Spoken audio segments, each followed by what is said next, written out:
Hello, you're listening to the Holistic Hippie RN.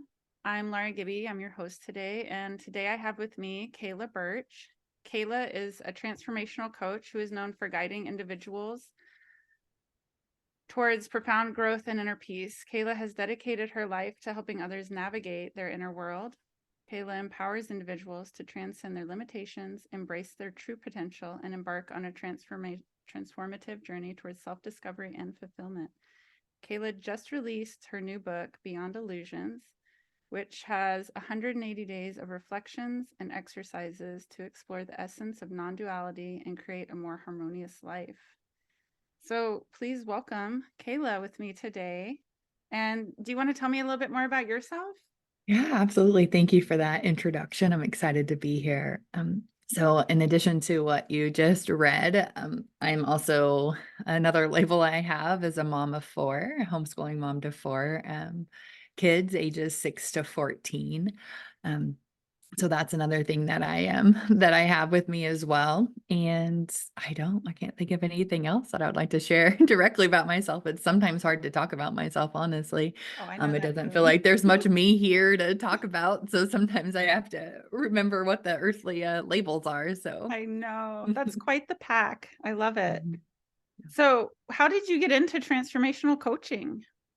So I started as a health coach. And so that's how I got into coaching in itself is I got my health coaching certification and also my life coaching certification at the same time. So I had a lot of health issues. Right after I had my first daughter, I just got sicker and sicker and sicker. I ended up in a wheelchair. Nobody knew what was wrong with me. It's like this whole thing. I got to this really dark place in my life where I was just like, I can't do it anymore. I don't want to live. And in that moment is where I really started to make a choice and say, I can stay like this in this wheelchair and feel sorry for myself. I can choose to do something differently and get better, or I could leave this earth. Right. So I had all these choices in front of me. So I decided to do something differently. And so I started to work very holistically in my health. And that's when things completely shifted for me. And so through that, a couple years later, when health coaching started to actually become like a thing, because this was quite a while ago when I was sick, and it started to become a thing, and I was like, oh, I can help people do that. So I started to do that. And as I was coaching, I started to realize mostly what we were talking about was less about health and more about their internal landscape. Mm-hmm. And so I started to focus more onto that. And so as we started working in their internal world, things started changing on their external, whether that be with their health or that be with their job, their career, anything, their family life. So I really started to find that. And then I started to transition from that into what I do now, paralleling my own spiritual growth journey.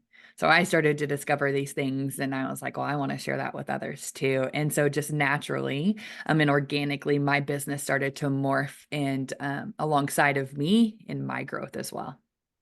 That makes sense. I feel like a lot of times too, the things we go through are the things that we teach best in a way. Like you had a journey, and because of your experiences, you can help guide other people through their journey, especially Yeah, with things like health, but then also transforming within. That's really yeah, cool. absolutely. So, how about your book? Do you want to tell me a little bit about what's inside or a Yeah, couple things? absolutely. So the book's actually pretty interesting.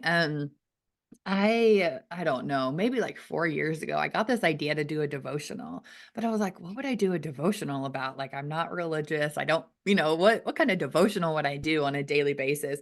So I thought about it off and on. This is always in the back burner. And then one day I was like, well, I know exactly what this is going to be about. And then I just started writing in that book. I wrote it in just a couple of months, and it's a lengthy book, about 400 pages. I saw But it that. was, yeah, it's not short, but I wrote it very quickly. Mhm. Um, and so the basis of it is just really like an introduction to bring concepts. So whenever you have the experience, your brain automatically kind of knows that there's a concept behind it. And so I like to say, a lot of the things that we speak about are concepts until they become experience. And we Mhm. can understand our experiences better when we understand the concept behind it.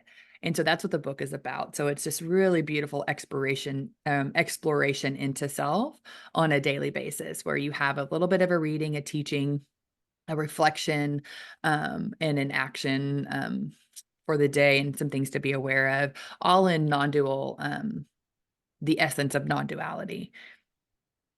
And how would you, for our listeners, how would you describe non-duality? If it's non-dual, there means that there's no two. It's the oneness that is the beautiful essence within all of us. So it's that oneness that is all. Kind of like we're all connected, basically. Yeah, yeah, Yeah, that's absolutely. really powerful. Mhm, I feel like when you think of things like that, you see people differently because you're seeing their actions as part of your actions in a way. Or I always like to talk about mirroring and mhm, how a lot of times, if say you're in an argument with someone and you're discussing something that bothers you about them, it mhm. mirrors in the sense that it's something that bothers you about you. And when you adjust that, then that shifts in them too, because Yeah, we're all connected. That's yeah, really neat. So what yeah. would you say kind of like how would you say that people um tap into that non-duality more? How can they kind of shift into that more easily? Your book has different exercises with it. Yeah. Yeah, it has different exercises and different ways to explore. And one of my favorite exercises that's in the book is a little bit more unconventional, because a lot of times I think we preach a lot of toxic positivity, that everyone needs to be very positive all the time. And so then when we have that absence of the happiness, then we feel like something's wrong.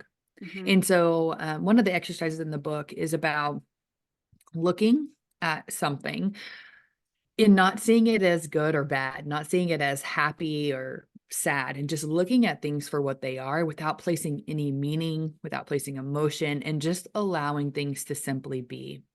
And Mm-hmm. whenever we start to create that separation of, you know, putting things into categories all the time, good, bad, wanted, unwanted, we Mm-hmm. start to just experience life for exactly what it is. Mm-hmm. And that can be really scary to people, because people are like, I don't really want to experience life exactly what it is. It feels really terrible. Mm-hmm. But what you start to find is when you stop trying to get something to be better, what's right in front of you is perfection without even shifting anything.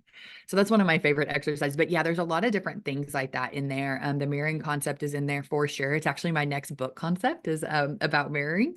And so mirroring and validation is my next book. But there's a lot of those concepts in there as well. And it's everything just brings it back to you. So it's like if I start to project onto you, there's a lot of exercises that teach you how to bring that back inward and discover what that means for you as well, Mm-hmm. which I think is just probably one of the most powerful things we can be taught, is to how to come back to ourselves. Oh yeah, definitely. Mm, And it's neat because it's the sense of like where how did I want to say this? I thought of it and I wanted to say it, but how is like how when we explore what we're learning about other people and what we're learning about ourselves, you just start seeing things differently. I feel like for me, the more I do that inner work, the more I understand, like, oh, this happened because of how I created this. But you learn it also in a non victimizing way, I'd say, because it's kind of like instead of the good and bad labeling, it's more of like, okay, this is the lesson I learned towards what I'm creating. And that's why I created this to learn it. And I think it's such a neat concept of not seeing the good and bad, like kind of like you said, like not really putting a label on something, mm, getting away from labels in a way, even with like how we give each other labels of like careers that we get into, like, oh, mhm. I'm this and I'm this, and we forget the other things that we are sometimes. Yeah. Yeah, that's what I always say. If I have to label it, this is what I do. This is how you could Yeah. recognize me on this earthly form, Yeah. is by these things. But Yeah. it's they're very they're honestly very meaningless, and that can really trigger a lot of people, because if people are walking around thinking things are meaningless, then they lose hope.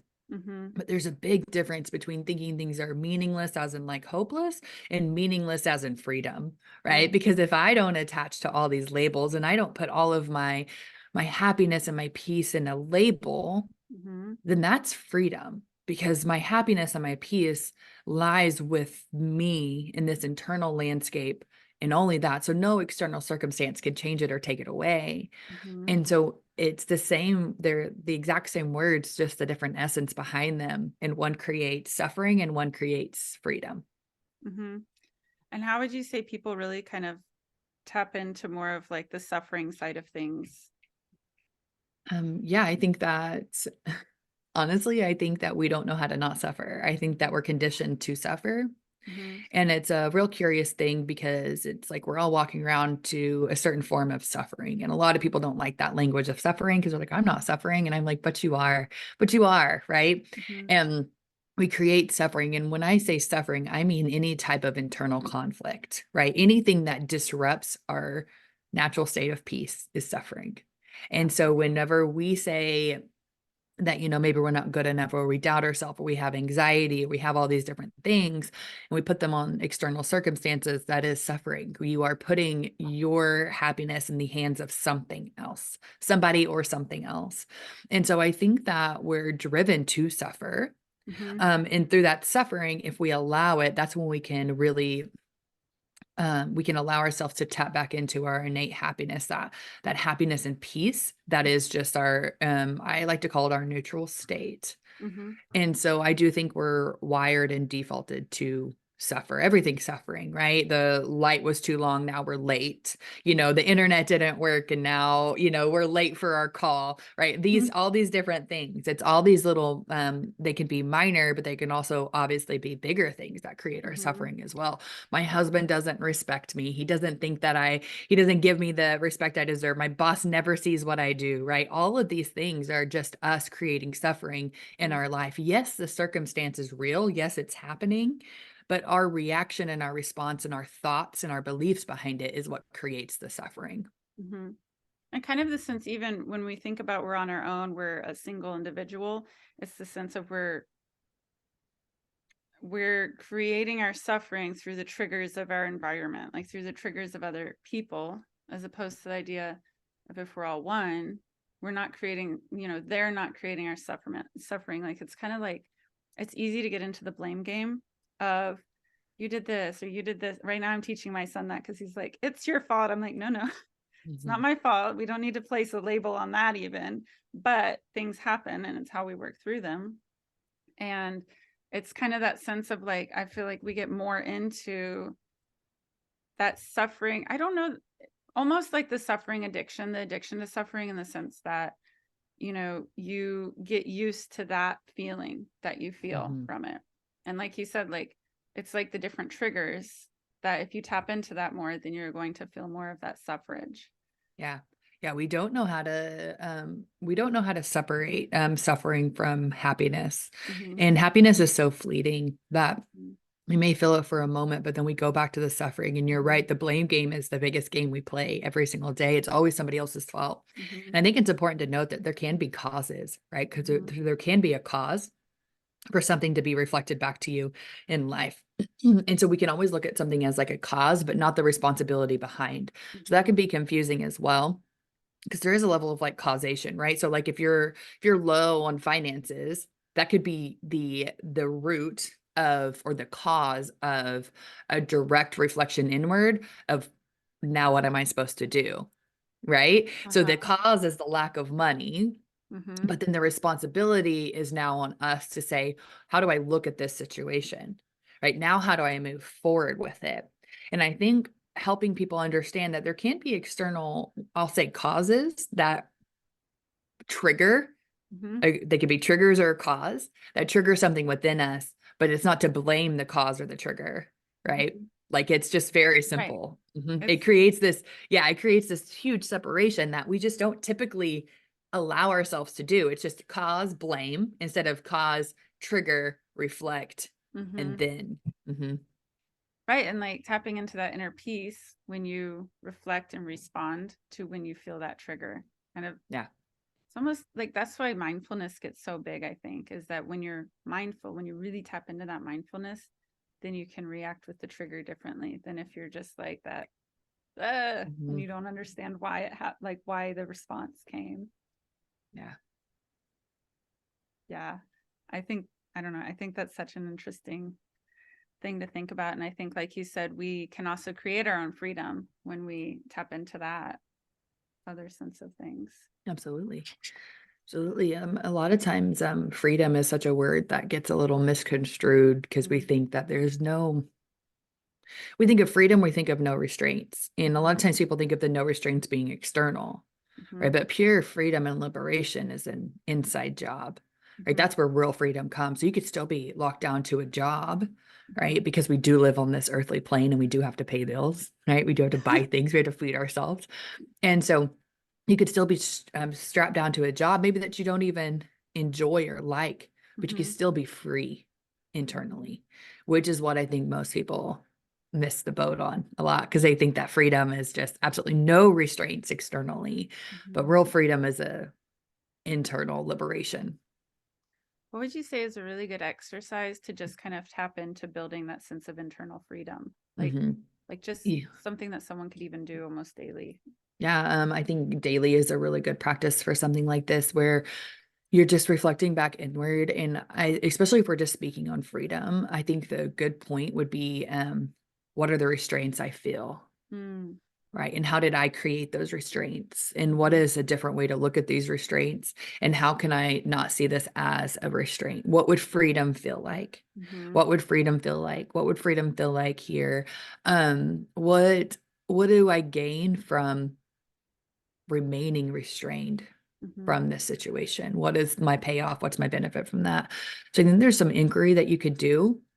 These are also more just some like coaching questions you could ask yourself mhm, on doing that internal work because once you understand it a little bit more, and one thing that you'll notice is that you'll get real tired of saying the same things over and over and over and over again. And all of a sudden, you're going to be like, none of that matters. None of that matters. None of these things, none of these hurts, none of these experiences, none of these wrongdoings that have ever happened to me actually matter to me today, mhm. right? I allow myself to move on from them. And it's also giving yourself permission and the awareness to move on from all of those past experiences as well. Yeah, and I always think too, one of the really fun things to do with seeing that inner freedom is that I have to versus I get to, or I need Mhm. to versus I get to. And it's kind of like when you realize more of your inner self and your inner freedom, then you get to do everything. And not necessarily that if you choose to get to do one thing, it doesn't Mhm. necessarily have the best outcome. It's just you still have the choice. Yeah. Like if you say, I have to stop at the red light, you never really have to. You get to, but it's a good Mhm. choice to stop. Yeah, And that's exactly right. yeah. And it's like that's one of the really cool things about seeing some of your internal freedom. Like you said, like you give yourself permission to understand that you get to choose Mhm. in your life, which I think is awesome. That's a Yeah. great tip Mhm. that you Yeah. gave. Yeah. Thank you. Yeah. Yeah. I hope it helps and resonates with a lot of people because I think that, again, I don't think we're taught to do this self inquiry. I think we're taught to avoid it at all costs, Mm-hmm. to create numbness, to reach outside to bring us our own happiness when if you notice the more reaching you do, the less happy you are. The Mm-hmm. more you're, grasping for something to bring you happiness, the bigger the hole inside gets because there's no way to fill it. And so it's just being packed and packed and packed with junk. Mm-hmm. How so you have four kiddos, Mhm, and I assume you kind of teach along these lines with them, which I mhm, think is fascinating with kids because in our generational experiences, we were taught what society taught our parents, which is mhm, the the addiction of suffering in a way. I don't mhm. know if I want to call it an addiction, but like that Oh, mhm. that pattern. And so since your kiddos are learning from you, how would you say it's shaping them in the grand scheme? Yeah. So my oldest is a really great example of these teachings. She's just, I mean, amazing. And she's really aware. And she's been really aware her whole life. It's just more of a natural knowing that she's had. Mm-hmm. And since we are the type of parents who foster that knowing, I think we're all born with a natural knowing. Mm-hmm. And I think it gets shut down along the way from society and our raising and all of these different aspects, right? These external circumstances create walls and borders and the loss of even our memory of what it feels like to be this free. And so, since she's had this freedom since she was born and she was so tapped into it, she's a very intuitive, very open, very understanding 14-year-old. And so she is quite amazing. She actually, my favorite story to tell on her is, and I have her permission, of course, to share. She was like probably like 12 years old, and she went through this phase of just hating herself, hating the way she looked, hating the way she spoke, hating the way she laughed, hating the things she said. And she said one day she just looked in the mirror and she said, "It takes so much energy to hate myself. Why Mhm. don't I just love myself instead?" Mhm. And everything changed for her. Like just with that awareness and just with that insight, it wasn't like, maybe I'll try to love myself instead. It was like a pure, deep knowing of, I'm creating all this suffering and it doesn't have to be here.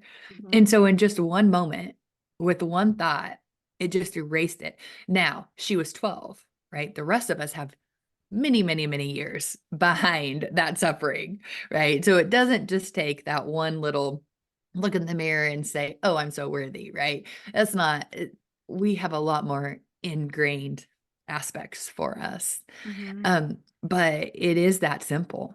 Mhm. But for as we get older and as we've created more stories to back and validate the fact that maybe we're not good enough here or here or here are looks, right? Now we have a lot more things to wade through and leave behind. But it really truly can be as simple as the awareness of, this is something I've created and it takes so much of my energy. Why Mhm. not just stop? So for her, it's been absolutely magical. Now my boys are 9 and 10, and um, you know, we're not seeing too much of anything right now, but we're just showing some grace, and they really are great boys. But the concept's a little bit, they still go over their head. Right. And then I have a 6-year-old too. So just really just helping her understand some of these concepts. But again, I would say that still just at this age, they're still very, They're very similar sponges. to, yeah, they're Like they're sponges. learning It's up a it's nut. all in there, but it's not always coming out because they're also discovering. Mhm. But they have such an open compassion for others that I think is very I'll say rare, just because of once you get to be 9 and 10, especially as a boy. And if you're in a, and this has nothing to do with public school, but it is to do with environment, Mhm. right? So when you're in an environment that is conditioning you to suppress and not show and show up a certain way, it very much changes, who you are, your personality, your beliefs, your thoughts, and all these different experiences. So when you have an environment that just allows you to stay open and feel and experience with no judgment or Mhm. criticism, it really, really creates a deeper sense of self that gets lost when we try to show self in society. Yeah, kind of like all the limiting beliefs that we're given from society, especially like you said, like kids in a public school environment are learning from all the other kids that have been given all the information from their environments. And not that it's a bad thing necessarily, because that's how we learn from Mhm. everyone around us, but it does kind of shape in a different way. Yeah. And I will say that we don't have the opportunity as young children Mhm. um, to be ourselves when Mhm. we are constantly put in the pressure cooker to be somebody else and to fit into a mold. And that does come, and I won't like, tiptoe around it or walk our eggshells. That does come from public school, right? It does not give a child an opportunity to truly foster their Mhm. own self. And people can get mad and challenge that all they want, and that's okay. But if you step back and look at it objectively and you look at your experience and you think about all the times you removed self and your natural whatever you wanted to do for the better good of whatever was happening, so you didn't get made fun of, so it didn't bring attention to you or whatever, you'll start to see all of those pieces of you that got shaved away along the way, that now as an adult you're trying to discover. So I'm not saying one's right or wrong, Mhm. but we can look at the awareness of, it does shape the child's opportunity to be an individual, and feel safe about it. Yeah. Right. I mean, it's just constant trying to hide who we are to fit in. And Mhm. even as adults, some people never stop doing it. Mhm. Right. But some of us learned along the way that it's not benefiting us whatsoever. I always laugh when I didn't understand like when like women reach the age like 30 and then 40, but it was like the year um where they were just like, F it. I'm gonna be me, like, Yes. I don't care anymore, right? All these different things. And I was always like, that's so weird. And Mhm. then I started to talk to a lot more people and I started to experience it myself. And I was like, oh, it's because we now have the awareness that everything that we've done up until this point has been for somebody else. We have been making decisions and shaping ourselves and our personality and our actions to please others. So we get to this point of almost like impermanence where we're like, okay, you know, I'm an adult. I have autonomy. I don't have to shape. I don't have to be the good little girl or do this or do Mhm. that and be liked. I can be my own self. And so then those things start to shed, but it's when we're 30, 40, sometimes 50 before it happens. Yeah, I think we don't quite get that in our 20s. I mean, I remember when I turned 30, I I don't know. When I look back at 20s, I'm like, wow, I was actually so much younger, mentally. And I remember turning 30 and I was like, oh my gosh, I turned 30, that kind of like Mhm. a new decade. And one of my friends, she was like, oh no, 30s, you're like way wiser. And I totally realized that because I tapped into it. And I think when you get to that point of, oh, I'm not going to worry about what other people think because I'll still have people in my life that are going to be my great tribe. And I Mm. feel like you have that choice of diverting into the fear of being yourself or choosing to be comfortable in being yourself. It's like, it's literally like the two paths diverging, and Mhm. it's such a better feeling to just be yourself. Yeah. Like you said with your daughter, looking in the mirror and saying, oh, I could love myself, or I could still feel, I can put the same energy into either or. Why not put the energy Mhm. into loving myself? Like as we Yeah. get older, we have the choice between either or, and why Mhm. not choose the one that, I mean, and like you said, like we're conditioned over all the years. So it's a lot more Mhm. shedding that we get to do. A lot But more. it's definitely something we can do. Yeah, absolutely. We can. We all have choice. We all can step into that shedding and we can all have that awareness of when it's time to and what that looks like. And it comes from a real hard truth of not blaming anyone else because you can go back and you can say, oh, it was public school that conditioned me. No, the environment conditioned my response. So I still Mhm. had the choice to not do something or to do something or to say something or to be something. Mhm. All of those things still came from inside of me. It was just the cause, right? The external situation, the trigger that, the cause that created the trigger within me to react and respond in a certain way. And so we can do this all over the place, where that happens and you get to choose when you get to a certain point or some people never choose, but you get to have that choice of this no longer serves me. This is no longer, And then another thing is I think a big awareness with Mackenzie, my 14-year-old, when she had that big insight, was I think there was an awareness there that I am creating suffering and resistance against something I can't change. Mhm. Right? I can't change who I am. This is who I am. Right? This is me. And so I can live the rest of my life trying to change something that which cannot be changed, Mhm. or I could set into it and feel it and experience it for all that it is right now because it is what it is. Right? So I can see things very clearly, very truly without manipulation, and that completely shifts our experience in life when we start to realize that we constantly are beating ourselves up over things that cannot be changed. Mhm. Right? So when we step back and we have peace with what is, then Mhm. that's when real peace starts to be generated from the inside. Right. And it's that sense of like the internal self-love. Like I remember, I think it was in late 20s where I had read this article and it was titled, I think this was the title. It was well, I don't remember the title, but I guess it was around being your own best friend. And it's like, that internal self-love is how you would treat a best friend, a family member. That's how you want to treat yourself. And so many people even get scared of being with themselves and Mm, loving themselves that they just don't know how to build a relationship with themselves. yeah. Yeah. One of my biggest teachings is that we're so conditioned to not be uncomfortable.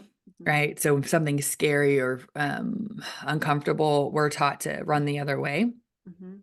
And that's what being with ourself is uncomfortable. There's a lot of discomfort there because once you have that awareness that things in your life are your responsibility, we could go on a whole nother 5 hours about the traumas that are our responsibility too. But once you have that awareness that that's your responsibility, then you have to set with that. So my biggest teaching is to not run away from the discomfort of anger or regret or sadness or any of these things that we're naturally taught to run away from, and Mhm. just allow them to be. Because if you just allow yourself to set in anger or resentment, it will wash over you. What happens, I like to use this example. If you think about all the times in your life when you were happy or sad, or sorry, if you were happy or blissful or excited, they were very short, Mhm. right? So they just happened and they went away. Mhm. So I like to say, why did that happen? Because you didn't try to stop them. You Mhm. didn't try to stop the happiness. You weren't like, God, why am I so happy? God, I wish I wasn't so happy. I cannot wait for the day that I'm not happy, Mhm. right? We didn't create all these stories and suffering around avoiding happiness. We allowed happiness to be and it washed over us. However, anger comes and we're like, or sadness comes. God, I wish I wasn't so sad. I cannot wait for the day that I'm not sad anymore. It's Mhm. so and so's fault that I'm always so sad. I don't know why I always have to react like this, right? So now what have we done? Now we've just given it so much attention. And Mhm. now it just grows and grows and grows and grows and grows and it lingers and it stays because we can't stop thinking about it and we can't stop waiting for the day it's not there. We can't stop reminding ourselves why we're sad and when we'll not be sad in the future or how we're always going to be sad. So then it's all we ever think about. And so then it just comes. So if you just allow yourself to be sad without anything else, without trying to create more meaning behind it, or wish that you weren't sad or angry or resentful, then I promise you that's the biggest tip I could give you is just allow yourself to sit there in that sadness, anger, whatever feeling it is, guilt, it doesn't really matter, and allow it to be without manipulation, Mhm. and it will wash over you so much quicker than Mhm. you trying to figure out how to not be that anymore. That makes so much sense too, because it's like with transformation, things like that, we teach about, just be, like you said, be with it. And when you think, be present. And I feel like with happiness, joy, excitement, you are almost the most present you could be. And when you think about children, they're always present because their concept of time, when they first start out being children, they have no concept of time. I feel like that's an Mm, environmental thing, even. And it's kind of like they're the most present, and being happy is when we're really present because we're just being. So that makes so much mhm. sense of, oh, if you sit with the feeling and you be and you understand it, you get to release it sooner. Yeah. Yeah, Huh, that's a really good tip. I like that. good. Well, is there anything else you would like to add about all of this that we've been chatting about? Oh gosh, It's I a don't fun even know. conversation. Well, it's a really fun conversation. It's gone by so fast. Speaking of I no know. awareness of time, of being fully present. Yeah, I know. And speaking of that, just as I've just as this been coming up so much lately, and I think one thing that we can start to practice doing is very similar to what we've done and what we just talked about is just allow what's right in front of you to be right in front of you. Mhm. Right. So, like right now, there's nothing but the two of us. I can't even prove to you that I have children. Right. They're not in my awareness. They're not in my existence. I don't know if they're real or not. Right now, they're not. Right. Right now, the only thing that is real that's happening is this conversation. Mhm. And so when you start to teach yourself just to come back to this moment and say, this is truly the only thing that Mhm. is real right now. Mhm. Uh, Other than that, I can't prove that they're real, right? I can't prove that that's real. So why spend so much time bringing in this and all these different things? It's just saying, I just sit here right now and have this beautiful conversation and then go open my door and there my family is, right? And then I can be present with them. And then I can come back and do whatever else I need to do. And that's the only thing that's in existence. So when you start to look at the person in front of you as the only thing that's ever existed, Mhm. your whole life will change Mhm. because the other person is going to feel seen in a way that they've never felt seen before. So if that's your partner or if that's your children or if that's someone at work, that is probably one of the most powerful gifts that we can give is our Mhm. full presence and that allowance of someone just feeling seen because we're just here. It's just, this is all that there is. Mhm. And it's like, I notice when I'm more present with someone, I don't want to multitask. Like you said, you just want to be with them and Mhm. be present with everything they're talking about. And you even experience that memory better, I would say, because of it. And they remember that experience with you better because you were present with them. I love that. Mm. That's so Yeah. beautiful.